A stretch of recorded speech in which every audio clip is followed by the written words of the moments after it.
오늘 본문은 모든 성경 중에서 참으로 독특한 본문이라고 말할 수 있겠습니다. 보통 성경의 이야기가 사람이나 하나님의 시선을 따라가는 것이 보통인데요. 오늘 본문에서는 그러니까 이 앞에부터 이제 시작되는 5장부터 시작되는 그 본문에서는 사람이나 하나님의 시선이 아닌 사물을 따라가고 있는 것이죠. 그런데 그 사물은 무엇입니까? 바로 여호와의 궤라는 것입니다. 사무엘상 이 5장과 6장에서는 블레셋의 입장에서 이 궤를 이스라엘의 신의 궤라고도 표현을 하고요. 또는 다른 성경에서 법궤 혹은 증거궤 그리고 언약궤라는 표현을 사용하곤 합니다. 그리고 제가 좋아하는 표현은 언약궤라는 표현인데요. 이 언약궤는 출애굽을 하면서 출애굽하여 가나안으로 향하는 그런 과정에서 만들어진 성물입니다. 이 당시 이스라엘에게 있어서 가장 중요한 물건이라고도 할 수 있습니다. 그 이유는 무엇이냐? 바로 하나님이 이스라엘과 함께 하심을 상징하는 것이 성막인데요. 그 성막 중에서도 가장 핵심적인 위치와 역할을 했던 것이 바로 이 언약궤였기 때문입니다. 다시 말하면 이 성막이라는 것은 하나님께서 이스라엘과 함께 하신다는 것을 상징하는, 보여주는 가시화된 간이 건축물이었고요. 그리고 언약궤는 성막에서도 가장 중요한 공간, 가장 거룩한 공간, 그래서 아무나 들어가지 못하는 공간, 대제사장들만 1년에 한 번씩 들어갈 수 있는 지성소라는 그 공간에 배치되어 있었던 것입니다. 이 언약궤 안에는 이스라엘 백성들이 하나님께 지켜야 할 언약인 이 십계명이 새겨진 두 돌판이 담겨져 있었고요. 그리고 우리가 아는 것처럼 아론의 싹이 난 지팡이와 만나가 담긴 항아리가 담겨 있었습니다. 또 이 언약궤 위에는요, 이 뚜껑처럼 생각을 할 수 있지만요, 속죄소라고 하는 이름의 판이 있었습니다. 그리고 그 위에는 그룹이라는 이름의 두 천사가 마주보고 날개를 펼치고 있었죠. 민수기서 7장 89절에 보면 이런 말씀이 있습니다. 민수기서 7장 89절 말씀을 함께 읽어보도록 하겠습니다. 시작. 갈 때에 위 채소 위에 두 그룹 사이에서 자기에게 말씀하시는 목소리를 들었으니 여호와께서 그에게 말씀하심이었더라. 아멘. 민수기서에서 보면 모세가 회막에 들어가서 여호와와 대화할 때 이 속죄소 위에 두 그룹 사이에서 여호와의 목소리가 들렸다라고 기록을 하고 있고요. 또 다른 본문에서도 언약궤를 이와 같이 설명을 합니다. 사무엘상 4장 4절에 보면 이에 백성이 실로에 사람을 보내어 그룹 사이에 계신 만군의 여호와의 언약궤를 거기서 가져왔고 이런 표현도 쓰고요. 사무엘하 6장 2절에 보면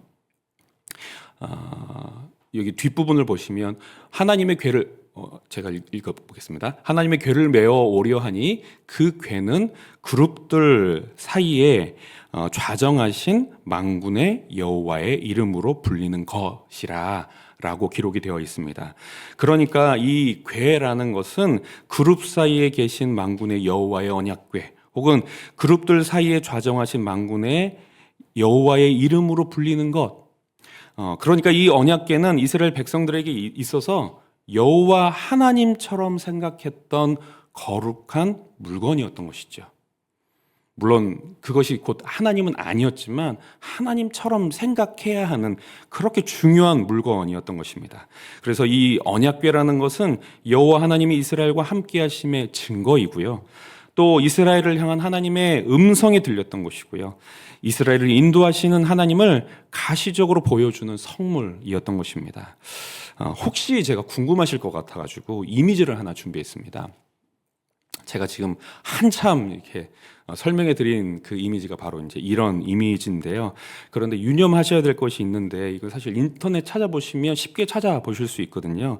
그런데 기억하셔야 될 것은 하나님께서 모세를 통해서 이 언약궤를 만들려고 하셨을 때 설계도를 주신 것이 아니라 이제 말씀을 하셨습니다. 길이는 얼마, 재료는 무엇으로 하고 어떤 방식으로 만들고 매우 디테일하게 주신 것이 아니라 그 당시 전문가들이었던 그 부살렐과 오홀리압에게 많은 부분들을 맡겼던 것이죠. 그래서 저기 채나 옆부분 보시면 막 문양들이 있잖아요. 저런 문양들은 성경에 기록되어 있지 않습니다. 정확하게 어떤 문양이 들어갔는지 아니면 저 그룹들의 천사의 날개의 각도가 저랬는지는 정확하게 모릅니다. 그러니까 그런 부분들은 좀 유념하시면서 그래도 좀 도움이 되실 것 같아서 언약궤를 보여드렸습니다. 이제 제 얼굴을 보여주시면 되겠습니다. 그런데 문제는 이 중요한 언약궤를 빼앗겼다는 것이죠. 정확하게 말하면 탈취당한 것이 아니라 이스라엘이 잘못했기 때문에 이와 같은 사건이 벌어졌다는 것입니다. 그리고 이 언약궤를 설명해 드리면서 말씀드렸지만 이 언약궤는 단지 그냥 물건이 아니라 곧 하나님이었습니다. 이 언약궤를 어떻게 대하느냐는 곧 하나님을 어떻게 대하고 있느냐, 어떻게 섬기고 있느냐를 반증하고 있는 것이죠. 그러니까 이 언약궤를 빼앗긴 이유가 단지 언약궤 다루는 법을 잘 몰라서 좀 서툴어서 뺏긴 것이 아니라 하나님의 백성으로서 하나님을 대하는 법, 하나님을 섬기는 법에 있어서 문제가 생겼기 때문에 이와 같은 일이 벌어진 것입니다. 그렇습니다. 이 이스라엘 백성들은 그들에게 있어서 가장 중요한 물건이라고 할 수 있는 이 언약궤를 이 하나님을 잘못 섬겼기 때문에 빼앗기게 된 것이죠. 우리가 읽진 않았지만 5장부터는 이 빼앗긴 언약궤를 따라가고 있습니다. 꼭 이 언약궤에 작은 카메라를 달고 있는 것처럼 이 언약궤가 가고 있는 그 길을 우리에게 자세히 보여주고 있는데요. 언약궤는 블레셋의 한 도시로 향하게 됩니다. 이 블레셋이란 나라는 도시 국가였습니다. 가사, 아스글론, 아스돗, 그론, 갓이라는 이 도시들이 연맹을 맺어 이룬 그런 나라인 것이죠. 지금의 이 팔레스타인 사람들이 살고 있는 그 땅이 이 블레셋의 이 지역과 굉장히 비슷한데요. 가자 지구라고 있지 않습니까? 이 가자 지구가 이 블레셋이라는 나라의 가사라는 곳이라고 합니다. 어쨌든 아까 말씀드렸던 5개의 도시 중에 아스돗이라는 곳으로 언약궤는 향하게 됩니다. 그리고 아스돗에 있는 다곤의 신전에 언약궤를 들여놓는데요. 이 언약궤를 둘 곳이 없어서 다곤 신전에 가져다 놓은 것이 아닙니다. 그 당시 이 고대 군동의 전쟁 관습 때문인데요. 그 당시 전쟁에서 승리한 자들은 패배한 자들의 신의 형상을 자신들이 섬기는 신의 신전에 들여놓았다고 합니다. 이유는 무엇이냐면 승리한 자들의 신이 패배한 자들의 신을 이겼다.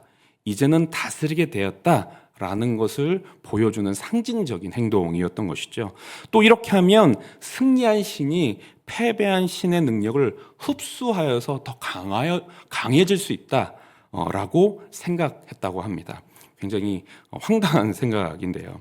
그런데 그들의 예상과는 전혀 다른 사건이 벌어지죠. 이튿날 가보니까 이 다곤 신상이 여호와의 궤 앞에서 완전히 넘어져 있는 것입니다. 처음에는 대수롭지 않게 생각했던 것 같습니다. 그래서 다곤 신상을 다시 세워놓죠. 그런데 그 다음날 가보니까 어떤 일이 벌어집니까? 이 다곤 신상이 엎드려져 있을 뿐만 아니라 머리와 두 손이 끊어져서 문지방에 놓여져 있는 것이죠. 그리고 동시에 어떤 일이 이 아스돗 지역에 벌어지고 있냐? 사무엘상 5장 6절인데요. 5장 6절의 말씀을 함께 읽겠습니다. 시작.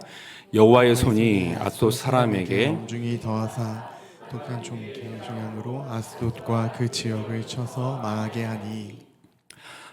그러니까 아스돗 사람들에게 여호와의 손이 심판을 하시는데요.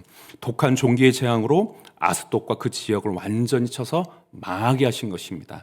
많은 사람이 죽고 많은 사람이 고통을 당하게 하신 것이죠. 그래서 이 아스돗 사람들이 깨달은 것이 있는데요. 7절입니다. 제가 읽겠습니다.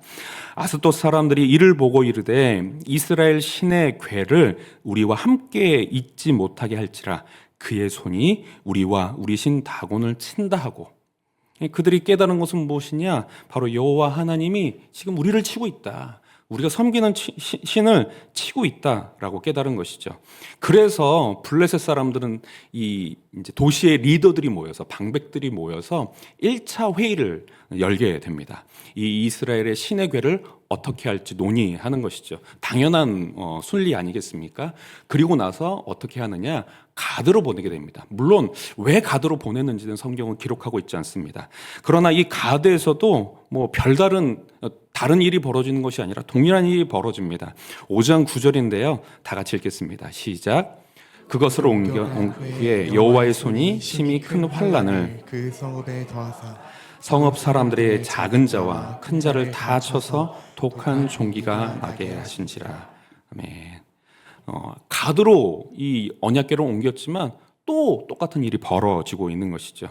그래서 이 가드에서 다시 에그론으로 옮기려고 하는데, 이 에그론에 있는 사람들이 이미 두 도시에서 벌어진 일들을 다 듣고 나서 너무나 두려워서 왜 우리에게 재앙을 허락하는가 하고 이 두려움에 떨게 되는 것입니다. 그래서 다시 한번 블레셋의 모든 리더들이 모여서 2차 회의를 진행하게 됐는데요. 이 2차 회의의 결과는 결국에 이 언약궤를 보내야 한다라는 것이었습니다.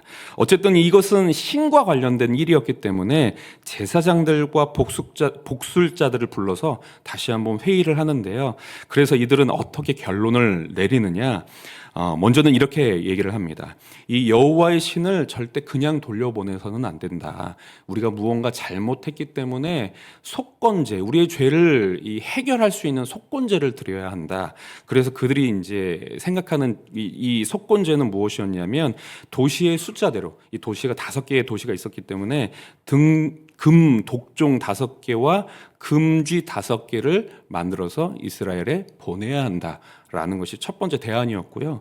두 번째 대안은 새 수레를 만들고 그것을 이제 멍에를 메어보지 않는, 지금 아이를 갓난, 그래서 저신하는 두 암소에게 수레를 끌게 해서 보내야 한다. 그래서 만약에 이 암소들이 새끼들이 생각이 나서 갈팡질팡하든지 아니면 도로 집으로 향하면 이 재앙이 우리에게 우연히 임한 것으로 생각하면 되고, 만약 이 암소들이 이스라엘의 신의 궤를 가지고 이스라엘을 향하여 곧장 간다면 그것은 이스라엘의 신이 우리를 친 것이 맞다라고 생각하자고 이야기를 했던 것이죠. 그래서 결국 어떻게 되는가? 사무엘상 6장 12절에서 13절입니다.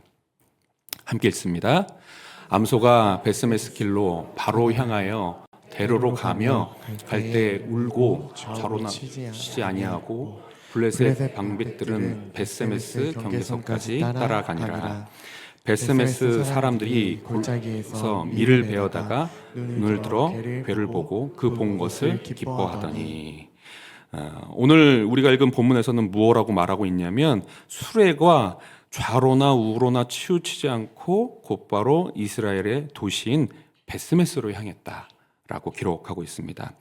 이로써 블레셋 사람들은 알게 된 것이죠. 바로 자신들을 친 신이, 다곤 신을 친 신이 바로 여호와 하나님이시라는 사실을 이 블레셋 사람들은 알게 된 것입니다.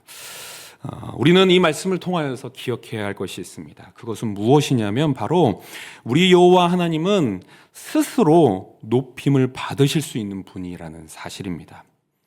스스로를 지키실 수 있고 스스로를 보호하실 수 있으며 스스로 신 중의 신임을 증명하실 수 있는 분이라는 사실이죠. 여호와 하나님 스스로 위대하심을 드러내지 못하셔서 이스라엘의 하나님이 되신 것이 아니라는 것입니다. 그리고 또한 우리도 마찬가지죠. 여호와 하나님은 우리가 꼭 필요하셔서 우리를 선택하시고 구원하신 것이 아닙니다. 우리가 아니면 하나님의 위대하심을 드러내지 못하셔서 우리를 구원하신 것이 아니라는 것이죠. 물론 우리에게 주님의 일을 맡기시지만 그 일을 스스로 못하시기 때문에 우리에게 부탁하신 것이 아니라는 것입니다. 우리는 기억해야 합니다. 우리 하나님은 스스로 높으신 분이십니다. 스스로 높임 받으실 수 있는 분이십니다. 이 사실을 기억하시는 저와 여러분들 되시길 축복합니다. 그런데 이 이스라엘인 벳세메스에서도 문제가 생깁니다. 먼저 이 벳세메스라는 땅은 모세의 형인 이 제사장 아론 있지 않습니까? 그 자손들에게 준 땅이었습니다. 여호수아서 21장 13절에서 16절 말씀에 보면 제사장 아론의 자손에게 준 것은 살인자의 도피성 헤브론과 그 목초지요, 또 림나와 그 목초지와 쭉 넘어가서 죄송한데요, 16절을 보여주시면 아인과 그 목초지와 윳다와 그 목초지와 벳세메스와 그 목초지인이 이 두 지파에서 9성읍을 냈고, 이렇게 기록을 하고 있습니다. 그러니까 이 아론의 자손들, 특별히 레위인들이라고 말할 수 있겠죠. 이 레위인들에게 준 땅이 바로 벳세메스라는 지역이었다는 것입니다. 그리고 그들은 레위인들이었기 때문에 이 언약궤 다루는 법에 대하여서 잘 알아야 했던 자들이었죠. 그래서 사실 이 블레셋 사람들이 언약궤를 운반하는 이 방식은 완전히 잘못됐거든요. 그러나 아마도 이 블레셋 사람들이 이스라엘 백성들이 아님을 감안하시고 또 하나님의 살아계심과 또 블레셋을 심판한 신이 바로 여호와 하나님이심을 보여주시기 위하여서 이 블레셋 사람들이 사용한 그 방식을 용납하신 것 같습니다. 그러나 벳세메스 사람들은 달라야 했습니다. 왜냐하면 이스라엘 백성이었을 뿐만 아니라 이 누구보다도 성막과 성막 안에서 벌어지고 있는 일, 특별히 이 언약궤를 다루는 일에서 전문가여야 하는 이 레위인들이었기 때문인 것이죠. 이제 사실 아까 이 언약궤 그림을 보여드렸지 않습니까? 그런데요, 이 이스라엘 백성들에게 이 언약궤의 모습이 이처럼 보여지면 안 됐습니다. 왜냐하면 이 언약궤가 성막 밖으로 나올 때는 그냥 나올 수 없었습니다. 먼저 이 언약궤를 만져서는 안 되기 때문에 정해진 레위인들만 언약궤를 이동하기 위해 만들어 놓은 이 채를 잡고 이 언약궤를 깨어서 이 채에다 깨어서 그것을 잡고 이동할 수 있었고요. 그리고 그냥 이동하는 것이 아니라 이 성막의 일부를 언약궤 위에 덮고 또 그 위에 해달의 가죽으로 덮고 그 다음에 순청색 보자기를 덮은 후에만 이동할 수 있었습니다. 그러니까 이 언약궤가 평상시에 이동할 때에는 아까 우리가 봤던 그 언약궤의 진짜 모습이, 외형이 보여줄 수 없었던 것이죠. 아마도 거룩하신 하나님을 죄인인 사람이 보았을 때 혹은 만졌을 때 벌어지는 그 비극을 막기 위하여서 하나님께서는 이와 같은 방식으로 이 언약궤를 다루도록 하신 것 아닌가 생각을 합니다. 어쨌든 이와 같은 엄중한 규칙을 벳세메스의 레위인들은 잘 알아야 했습니다. 그리고 그에 합당하게 언약궤를 대해야 했던 것이죠. 그런데 그들은 여호와의 언약궤를 너무나 가볍게 여기고 맙니다. 우리가 함께 읽었지만 언약궤의 속을 들여다본 것이죠. 언약궤의 속을 들여다보려고 했으면 위에 있는 속죄소도 만져야 했을 것이고요. 그 안에 들여다봤을 때는 이 외부도 보면 안 되는 것 아니겠습니까? 외부도 보면 안 됐고 내부도 들여보면 안 됐는데 그것을 그 방식을 알지도 못했고 이 언약궤 대하는 것을 너무나 경솔하게 대했던 것이죠. 이와 같은 행동은 이스라엘의 신앙의 리더급이 되는 자들이 얼마나 무지했고 하나님을 향하여 얼마나 경솔했는지를 보여주고 있는 것입니다. 그리고 그것은 이스라엘 백성들의 전체의 신앙의 실력이라고도 말할 수 있는 것이죠. 그래서 여호와께서는 벳세메스 사람들을 치셨습니다.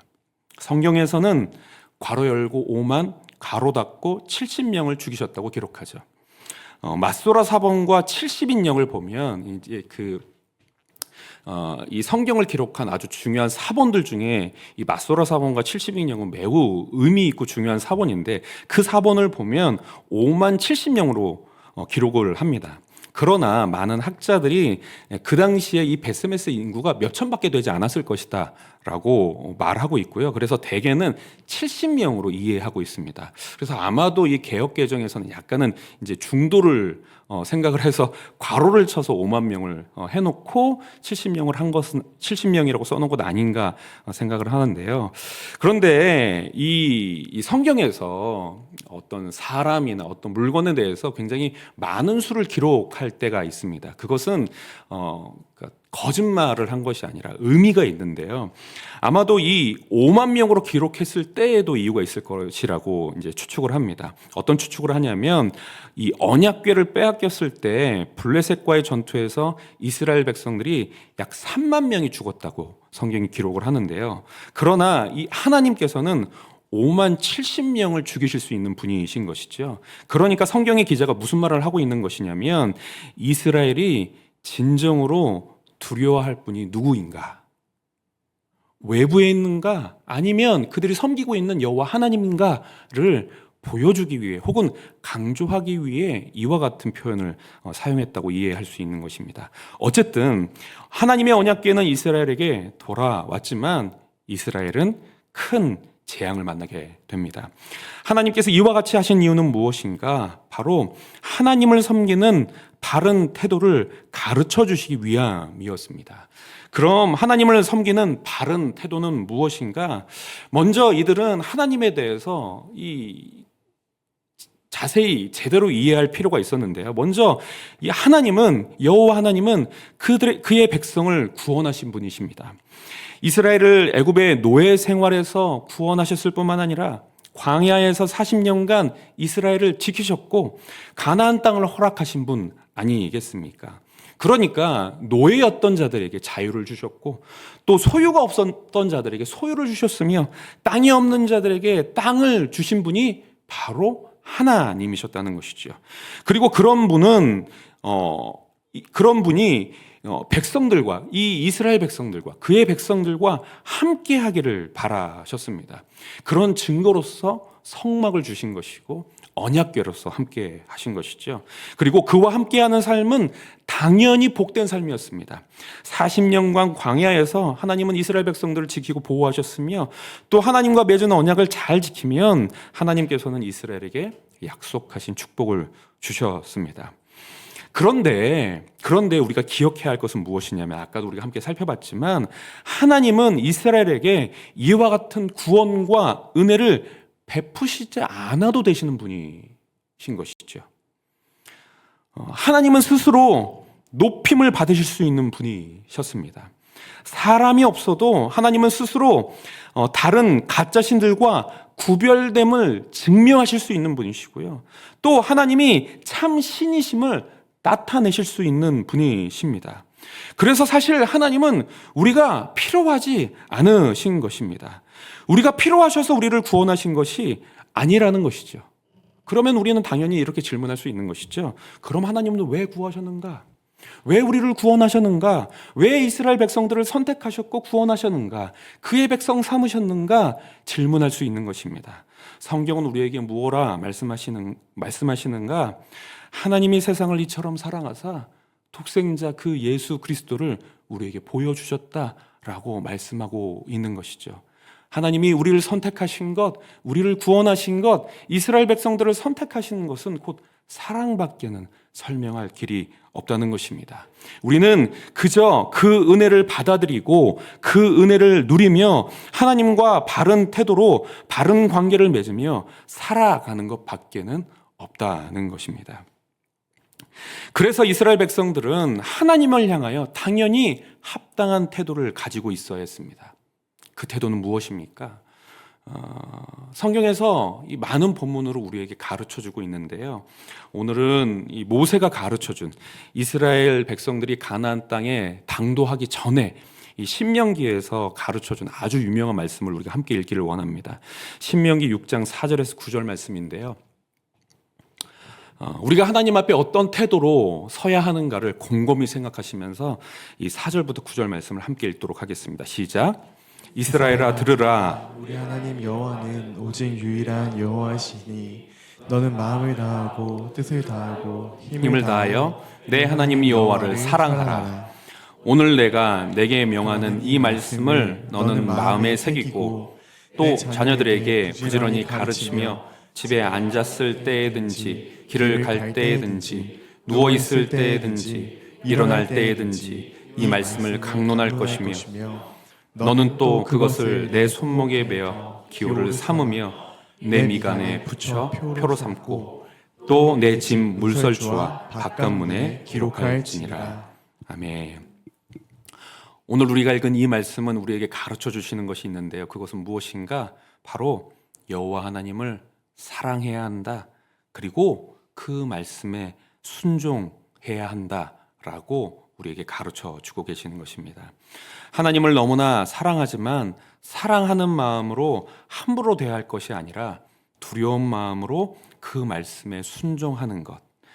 하나님을 사랑하고 하나님을 두려워하여 그 말씀에 순종하는 것을 우리에게 가르쳐주고 있는 것이죠. 이것이 바로 하나님을 대하는 바른 태도이다라고 말씀하고 있는 것입니다. 그리고 이것을 더 짧게 정리하면 하나님을 경외하라라고 우리는 이해할 수 있는 것이죠.